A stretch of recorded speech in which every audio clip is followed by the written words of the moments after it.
lot smarter than me. And I said, I'm sorry, I don't know this acronym. What's a commie? Yes.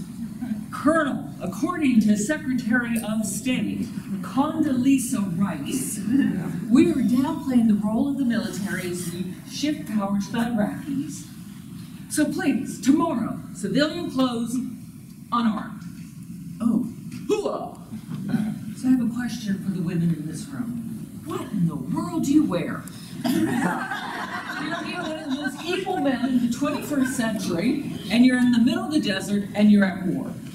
Well, this is all I had, and trust me, it will never be on the front row. And if you look closely, you will see combat boots. So I took the media into the courtroom. There was no room for me. So I'm just hanging outside. A school bus arrives. Saddam Hussein gets off the school bus. He walks by me. He is trembling in such fear. He doesn't see me. Goes into the courtroom. I'm now outside the door trying to eavesdrop. And eventually he realized he wasn't dying that day. So he started to threaten the judge. I'm killing you. I'm wiping you all out. I'm coming back. And the very brave judge kicked him out. Totally different man walked out of that courtroom who walked in. He was on top of the heat showing them. And then he saw me standing there in my civvies, and he stopped right in front of me, and he checked me out. He was stripping me to my Victoria's Secrets. And I thought, no, you might not know I'm a colonel.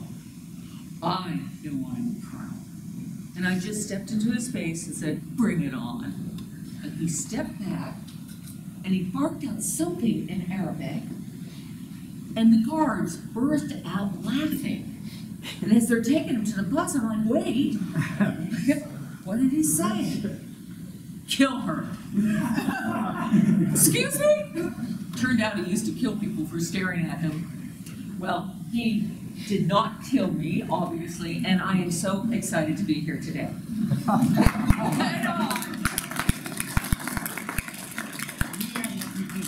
Oh, thank you, sir. So, I was a project manager at Argonne National Laboratory. I helped stand up the Center of Nanoscience. I've also been married to a project manager for 30 years. So I know a little bit about the characteristics of project managers. And let's go forward. Let me tell you, first of all, everyone just stand up. You guys need some air. Some of you, if you think I'm the only one moving, you're wrong. I want you to turn to somebody in the group and say, bring it on.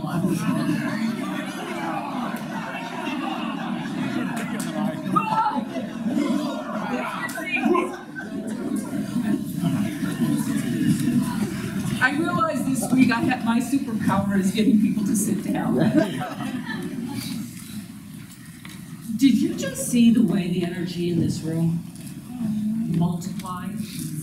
Try that at a meeting. Try that.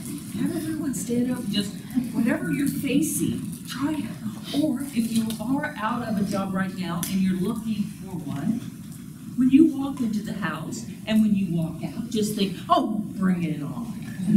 I'm ready. It's how I got through that experimental summer camp. The first time they ever trained women with men.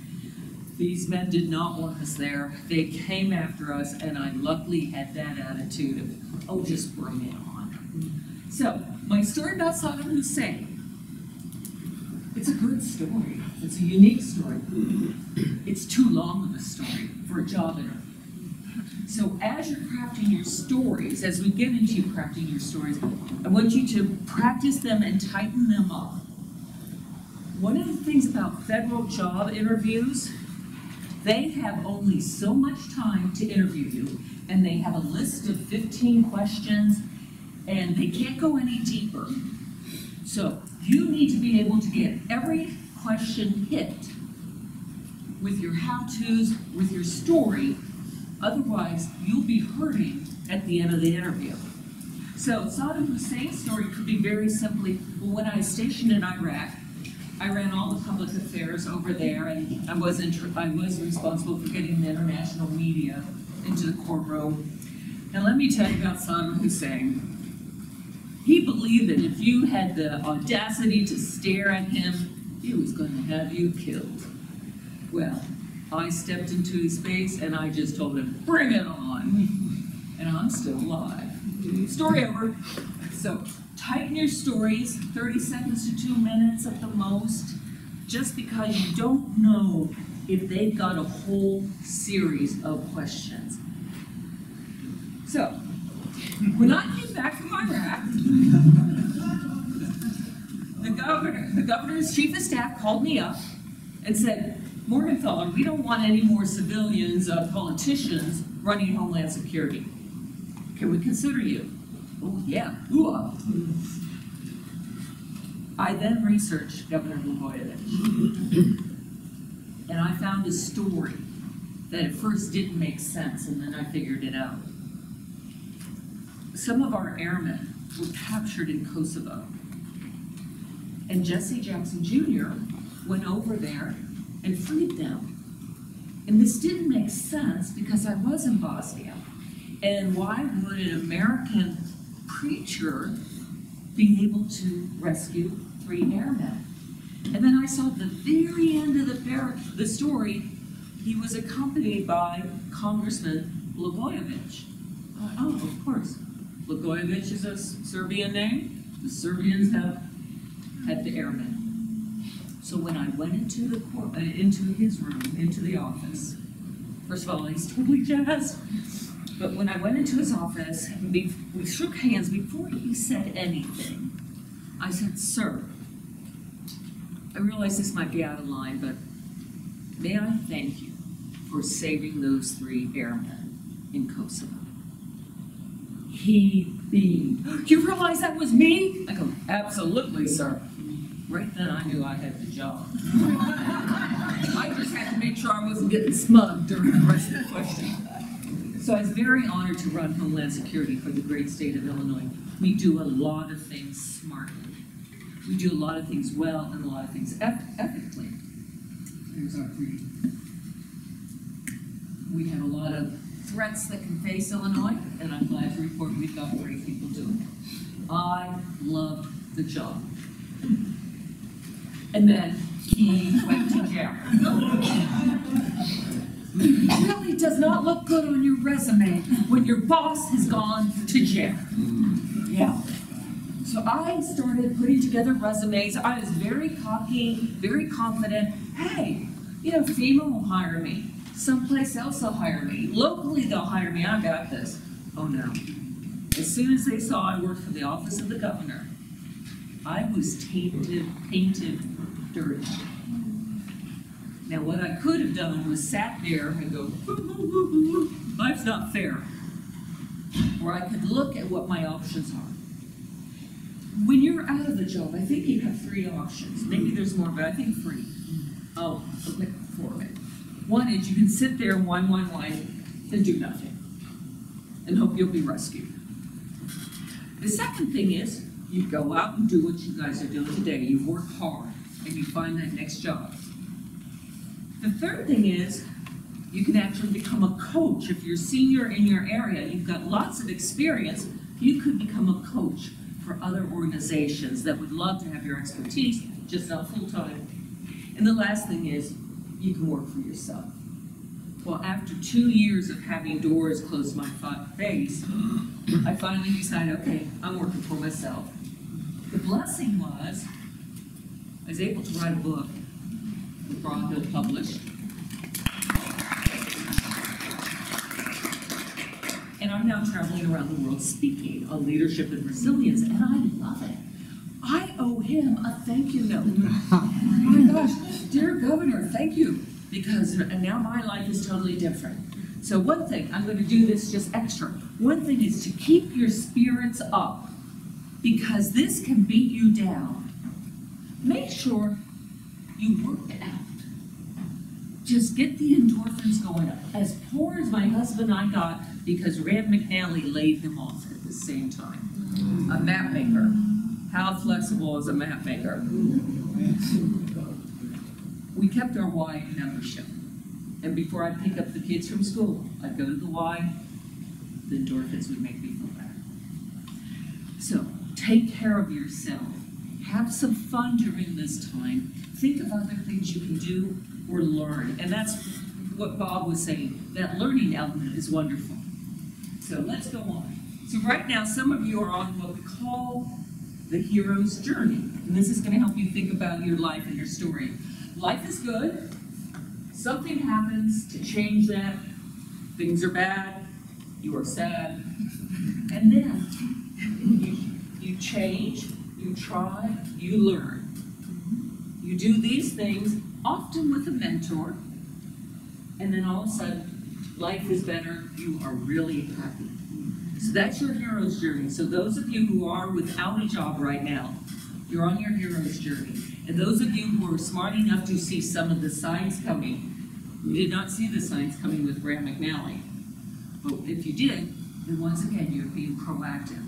And the fact that you all are here on a Saturday, you guys are going to make it. So let's go into storytelling for job hunting. The first question, of course, you get is, tell me about yourself. Now, they do not want, well, when I was 5, I lived in Winnetka, and then when I was 15, we moved to Naperville, and I was a cheerleader. No. Once again, you got to keep this succinct. Tell me about yourself. This is where you're able to tell them, well, when I worked for such and such, I actually was able to run this project, save them money, make them money, whatever. So the whole, tell me about yourself, and then have a story ready to show that what you just said is real. Have that story ready, and make sure you include your story, how you fix it. And I'm going to give you a formula for the story. So, today we're going to talk about, to me, what I did was divide when I was interviewing. Oh, by the way, after I wrote my book, FEMA came back and said, hey, we'd like you to work for us. No thanks. I'm happy here. So, humor, heart, head, and hands. This is how I take kind of like the material Bob was giving. That was a lot of material. Look at it and kind of put it in these 4 categories. And start thinking about a story in each one of those categories. So let's go deeper. Head, of course. Intellectually, what do you have? Do you have the certifications? Do you have the education? Are you taking other courses? Believe in yourself and all that you are. Know that there is something inside of you that is greater than any obstacle. Head is also helping shut down that mind that might be saying, I'm a loser, I'm out of a job. And gentlemen, you have a harder time with this than women, because a lot of men focus, that job is them. Women, we are like, oh yeah, I'm a mom, this, and I do this, and I do this. It's a little easier for us. So start thinking about what you know. So come back with me to boot camp. First time they ever had women, there's 83 of us, on a military post of 50,000 men. And they came after us, and they told us what losers we were, over and over again. However, I learned that one of my skills at home was totally useful for combat. So, we are walking through the woods. We know at any time the enemy's going to attack. And all of a sudden it got deathly quiet. And I'm looking up, I'm looking around, and then I look in the grass and I see a pair of blue eyes, and I yell, sniper! And we have our mock battle. We win. And this guy comes up to me and he says, Cadet, you are the only person to have spotted me this summer. And I said, you've obviously never seen me shot. It's a skill, it's a gift. And I ran into a young woman at West Point recently. I go, by the way, are they teaching you how to shop? She's like, no, ma'am. You need to really know what gifts and passions, and some of the things you have that you do, you don't realize help stand you out. So one of the ways to find that out is, think about when your family and friends come to you for advice. Why are they choosing you? What are you able to do? My daughter, when she has problems on a certain level, she will go to my husband. How do you deal with a project? How do you have the financial? When she's dealing with a difficult employee or a difficult boss, she comes to me. So think about it, and ask your family and friends. With the holiday season, you'll see a lot of them. Just ask them. And here's a wonderful resource. Have any of you done Tom Rath's Strengths-Based Leadership? Oh, good, wonderful. The best thing about this is it's going to tell you your 5 leadership strengths out of 34. And then when you get that question, well, tell me about you as a leader. You are going to be able to just roll it out, have the story ready. And like I am a belief leader. I learned that. I believe every one of us has a purpose in life. And that's our job to find it. I thought everybody believed that. And one day I asked my husband, my long-suffering husband, what's your purpose in life? He said, oh, is this a trick question? No. So this is really smart. And if you become, or if you are a manager of people, have them take this too. It'll help you motivate people who are different than you. That's what's great about this book. It'll take every leadership thing. One of my other strengths is a maximizer. Offer me training. I'm going to be thrilled. So it helps you work better with people. And I did have my husband take it. I had my daughter take it. I had my son take it. And it just actually made things a lot easier. And a lot of you proud of PMI people, one of the things you might find yourself is that you are an analytic leader, which means you want time and you want data to make that decision. So look at that and understand yourself better. Hands. When have you rolled up the sleeve and got the job done? I was a lieutenant colonel, a battalion commander. I was overseeing what's known as a press camp. And we were being sent to Egypt. And I was going to work for a 2-star Egyptian general. How cool is that? Not at all. When I arrived, he looked at me and he said, Lieutenant Colonel Morgenthaler, you're a woman. I'm not dealing with you. And I thought, oh, can I overcome 5,000 years of, no, I didn't think so, not even me. So I said, hooah. Well, when he left, I turned to my second in command, a male, and I said, Major Healy, whatever he asks, you will get permission from me first. And he was shocked, because I am not a micromanager. When the general was on the 5th floor, we were on the bottom, no elevator. And when his people would try and call us up, we couldn't understand their English over the phone. So the general would have a private run down 5 flights, point at Major Healy. Major Healy would go up 5 flights, and the general would say, Major Healy, I want your unit to do the following. And he would say, got it clear with Colonel Morgenthaler. And then he'd come down 5 flights and go, we concur. He would go back up 5 flights. Yes, if you are a general, you do not want to be kept waiting. And one day that private came down and pointed at me. And as I ran up those stairs, I thought, he is getting an instant yes. Whatever the mission is, he's getting it in a nanosecond. Colonel Morgenthaler, can your unit do the following? Yes, sir. And we got along after that. I gave him what he needed, the mission. And he gave me what I needed, respect, that I was the commander. So that's a great story for talking about working with different cultures, talking about having respectful decisions being made when you have someone, or talking about an obstacle and how you didn't let it stop you. I mean, I literally could have just go, okay, you guys run it, I'm gonna go visit. So think about your obstacles. What obstacles have you faced in the business world? Because those are the things that you can really focus on, the how-tos, how you got over it, how you fixed it. And one thing Bob said was having a group of mentors, people, we call them a council of colonels. I know that whatever job the Army gives me, I can call someone who's already done it. So who can you make this today in your other events that you can just have as a backup? Do you guys remember when the cruise ship got stuck in the Gulf for 6 days? This is a great example of a non-leader. When the ship got stuck, the engine broke down, instead of the cruise line fixing it, they kept calling the Coast Guard. Help fix it. And the Coast Guard said, this is not a national mission. Fix it yourself.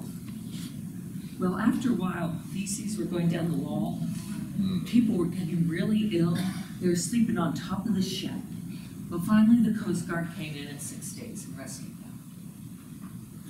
What if this man was a real, oh, by the way, they did fire him. So what if he was a real leader? And this is a great way of showing if this was your story, how you rolled up your sleeves. What if he was a real leader? And when this ship broke down, he said, you get me on that ship no matter what. You think they'd get him on the ship? Yeah. Do you think back at headquarters they'd get him what he needed to fix the situation? Do you think the people who work for him would feel better because he's there? And do you think the clients would have felt better because he's there? So that's something that you could, you're welcome to the story if it applies, but that's the kind of thing you can look at too. And usually you've got to stay positive. I did this, I solved that. But you take something like this that's relevant to your field and show maybe a common mistake. And just say, we don't have this common mistake. I was able to ... Give you that formula soon. Humor. People want to work with people who make them laugh. People want to enjoy people. So, relax during this. And one thing you can talk about, well, how are you with, teams? Well, you know what, one thing I found that is, when you're laughing, you're actually learning. So I love to bring humor into the workplace. Laughter is a powerful weapon for it carries the light. To laugh is to defy the darkness.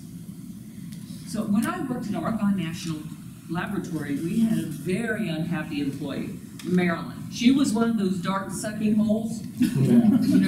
Everything was wrong, and if you got near her, you were sucked in too. And I thought to myself, how do I fix this? So one day I made this bourbon pumpkin cheesecake, and if you give me your business card, I'll send you the recipe. I was known for my cheesecakes. I brought it into the office, I put it in the coffee area, and I put a little sign out. If you want a piece, you must say something nice to Marilyn. So everybody kept going up to her cubicle. Marilyn, you're looking great today. Marilyn, I love working with you on that project. Marilyn, that was so creative. She comes storming out of the cubicle. What's going on? And everyone went, well, we wanted a piece of Jill's cheesecake. And she burst out laughing. And she started to change her way. She had no idea the negative impact she had. So that's a fun story. It shows how I brought fun. It also shows how I solved an employee thing. So I'm really pushing you on know your stories. And once again on humor, by the way, Mrs. Bentley, we are at church, if you noticed. My church, once a month, we get to bring our dogs. But humor breaks up the boredom. It makes the place where you work desirable. And that is one of the things that keeps coming up. People want to work at a fun place. It bonds you, it improves productivity. When I ran Homeland Security, and things were really tense during a blizzard, a hot spell, we had some humor because it just released the tension. It's great communication and creativity. So never down sevens, humor. And think about it, have you done anything fun in your office? And by the way, you guys get all these slides. Have you had an Irish Green Day? Did you have a cook-off? We had a Halloween contest at Argonne. We had a cheesecake cook-off. We had a chili cook-off. If there's food, they will come. But what have you done to help make the place more enjoyable that helps you retain employees? And that's the big point you want to make. I have done the following to retain our gifted and our best. Heart. This is compassion. To me, this is the most important thing in the workplace, is showing compassion. It's we, not me. And remember that. It's them in the interview and not you. You're showing what you've done, but you have to keep remembering how is that relevant for the employer. I went to Bosnia in 1996. They were still at war, people were getting killed every day. And I left behind me my 6-year-old son Neil and my 4-year-old daughter Jane for the first time. And so one day, I had that thought a lot of parents do. I'm walking in the streets of Sarajevo. An old man got killed that morning, and I'm thinking to myself, are we doing any good here? Or am I just messing up my kids for the rest of their life? And as I walked, all of a sudden my hand was lifted up, a kiss was planted. I looked up, it was a little old lady kissing my hand for being there. And that's when I realized, oh, this is where I'm meant to be.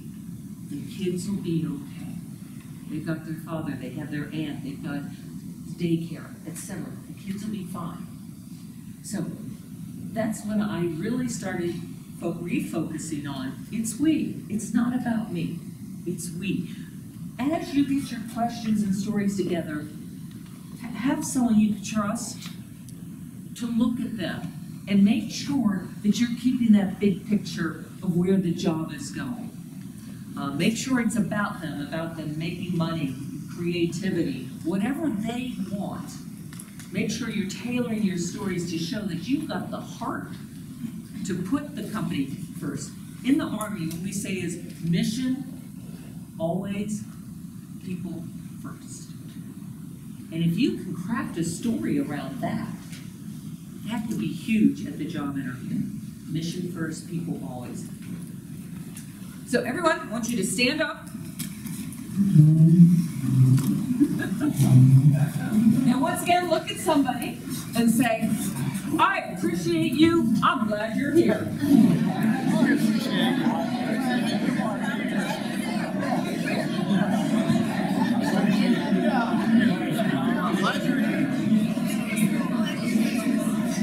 Go up. Take your seats. Once again, did you all see the energy? I mean, these guys aren't even going to shut up.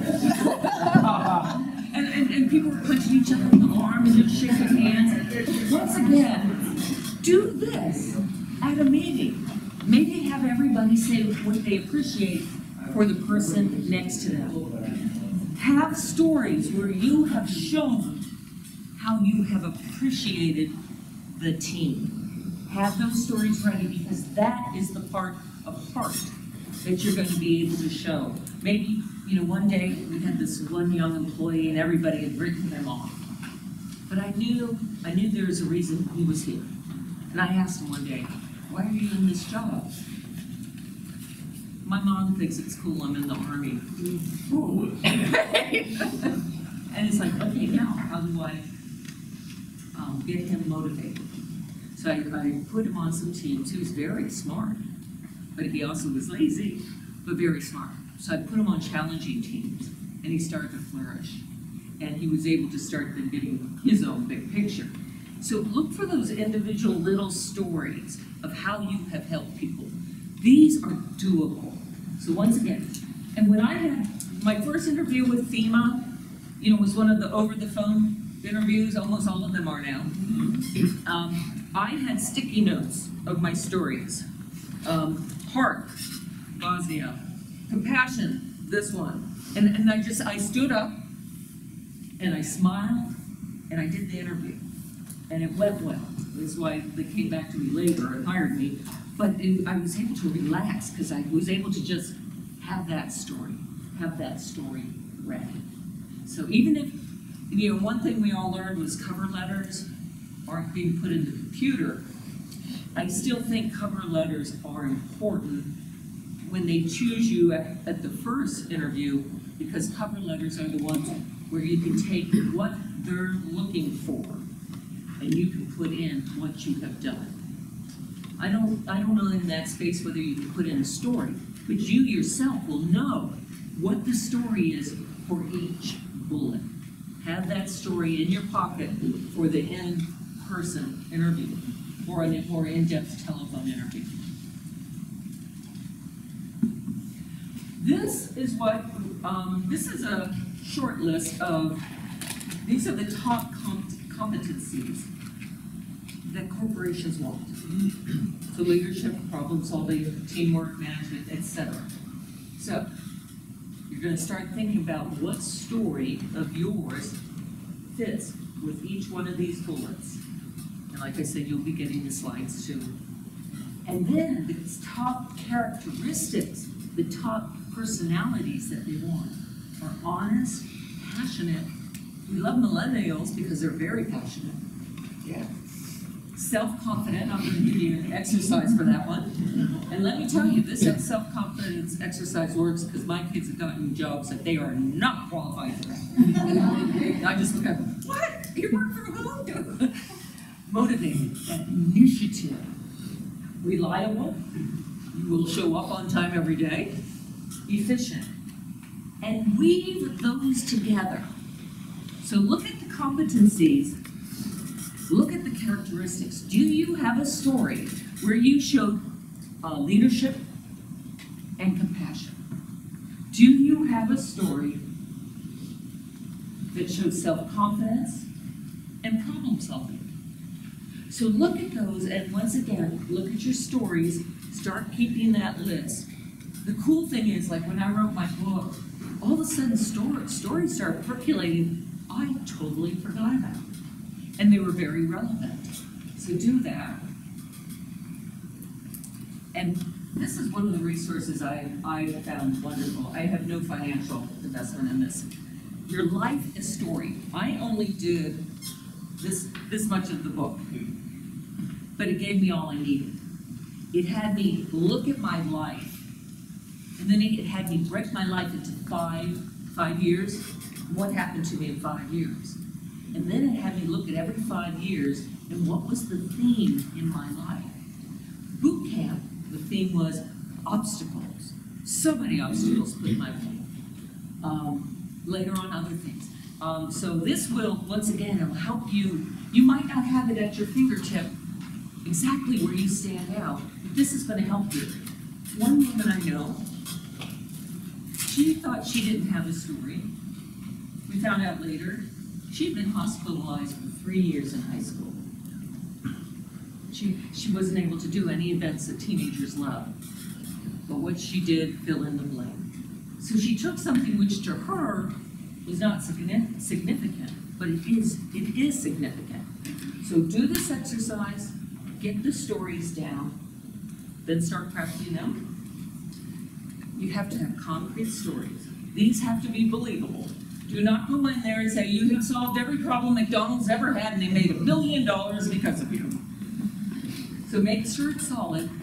Remember to keep in there how you did it. McDonald's did come to me and they said, one of the problems we're having in hiring military is they do their job. But when we ask them, how did you do the job?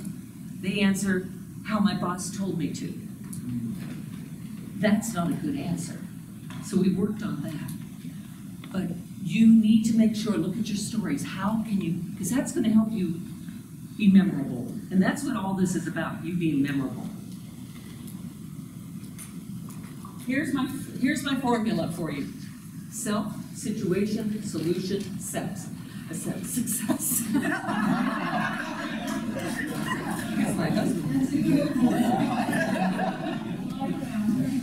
One thing why self is there, and this is for the women here, often we keep ourselves out of the picture. Oh, Jill, you did a great job. Well, actually, it was my team.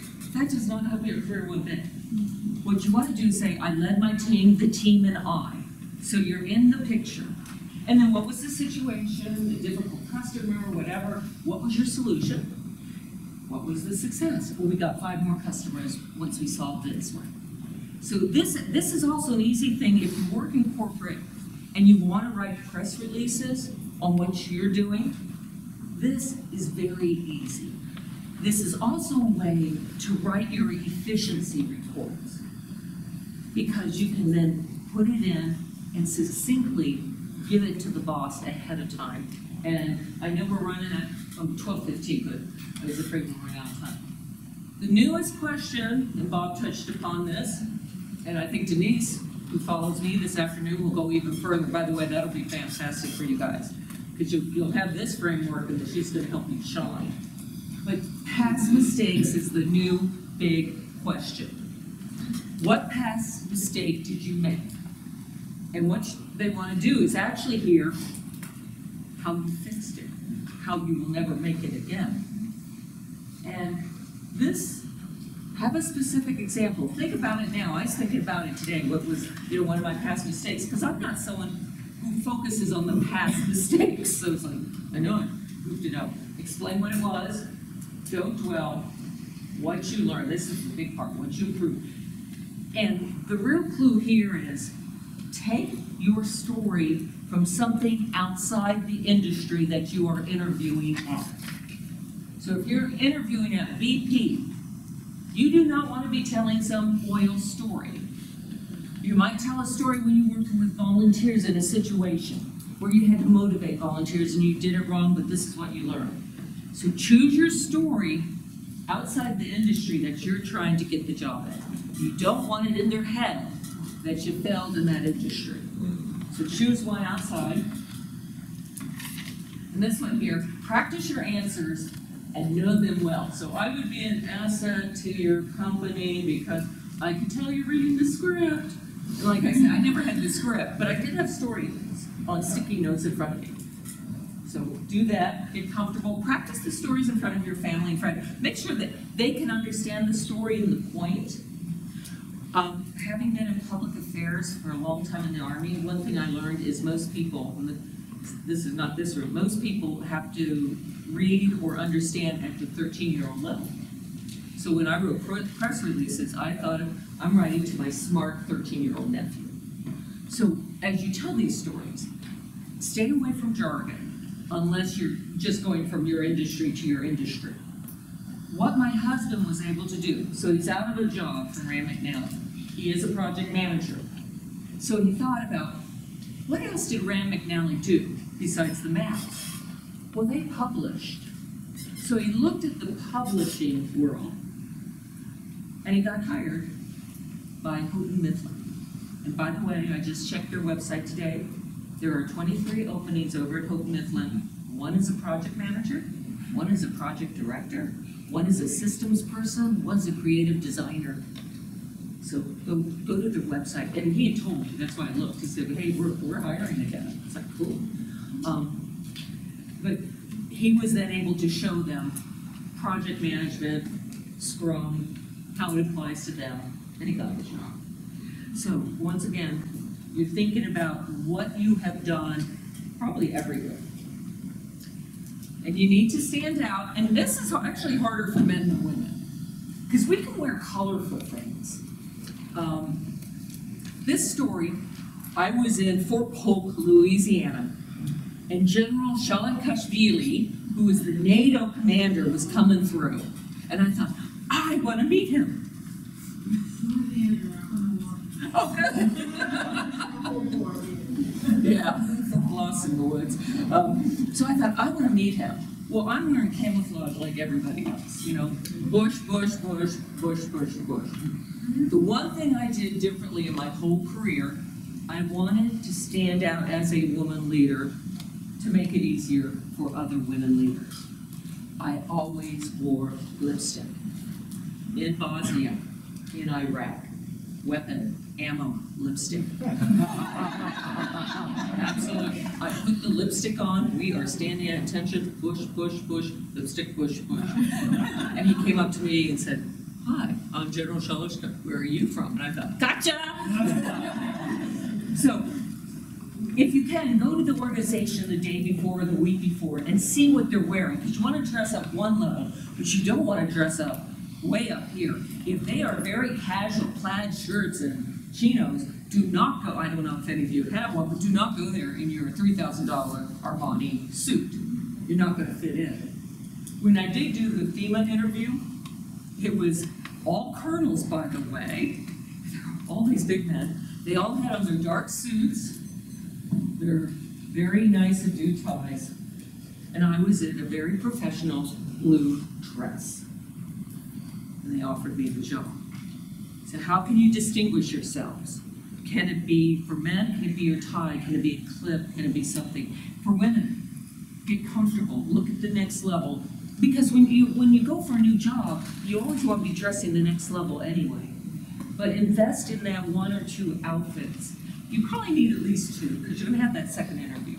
Then you're lucky, you can just train up the tie. But I had one Marine come to me and he said, I want to get more veterans. He worked for Prudential. And I said, oh, well, can you wear a little Marine Corps lapel pin? No, I can't. Do you have a Marine Corps tie? Yes, I do. Wear it. And he started getting the customers he wanted. So how can you stand out and be that one step above? All right, everyone stand up. This is the secret. Yeah. So stand as tall as you can.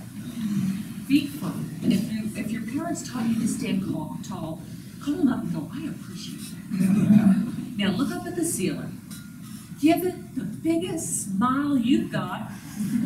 Now, keeping that smile, look at me. This is great. This is how you walk into the interview. This is how you sit at the table. Take your seats. You can do this in the hallway. I get nervous before a presentation. Nobody believes me. I do. But I do this. And I walk in with the attitude. This is a huge one. I walk in with the attitude, I like you. I'm glad I'm here. Not, oh, I hope they like me. You get small. I like you. I'm glad. And that's what my daughter does. She sits there and I'm like, how did you get that job? I was oozing confidence. So this is just a wonderful thing because when you change your muscles, you're changing your mind. So this one you can do, and teach the introverts that you may know. Help them be bigger. Help them sit bigger at the table. Help them stand taller. One day I overheard an enlisted woman with another enlisted woman talking about me, so you know I stopped and listened. And is that my signal? No, we still have time. And so they were, one woman said, what's Colonel Morgenthaler like? And the other one said, well, she's 5'11", she's funny, and she's kind. And I thought, ooh, 2 out of 3. So I went up to Sergeant Cars. I said, Sergeant Cars, I am not 5'11". Ma'am, you stand like you are. So that makes a huge difference too. Because if you do this, you get small. So take up that space, walk in with that, I like you, I'm glad I'm here. And of course they say, look around the room, and if you could, oh, I see you're into sailing, if you can get a dialogue going on that, good. Keep calm, because you are unique. We talked about the 4 H's, crafting your stories, the head, the hands, the humor, the heart. Wait, there's more. At your present job or your next job, I want you to send an email to your boss every other week. I want you to toot your horn.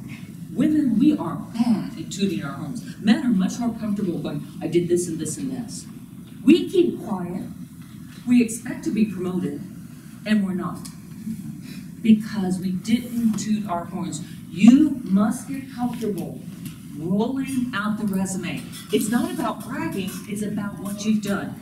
And you know, if you have a boss and you do this every other week, at the end of the year, what a wonderful record you have of everything you've done. You have probably just protected yourself. Because I don't know about you, but I would, our God say, write down your accomplishments. I'd be sitting there going, I know I did something in February. I have no idea. So toot your horn. And by the way, that's one of the things that men know or do better. They send more emails to the boss than women. So guys, start increasing what you're doing. And ask for what you want. Tell me what you want, what you really, really want. Tell me what I want, what I really, really want. Who sings that? Spice Girl. You know which Spice Girl I am? Scary, I heard that. I'm Old Spice. I know, it's bad. Put that in the review. Tell her. You have to ask for what you want. One of the biggest problems at interviews the interview goes very well, and the person does not ask for the job. And HR is sitting there with maybe the director going, I don't know if she wants the job. He's a good fit, but he didn't say he wanted a job. Ask for the job. And the other thing to say is there anything else you need? I want the job. I see it's a great fit. Is there anything else you need from me? And that's when they're going to tell you their next steps. Well, we have 4 more people to interview, and then we'll be doing blah, blah, blah, blah, blah.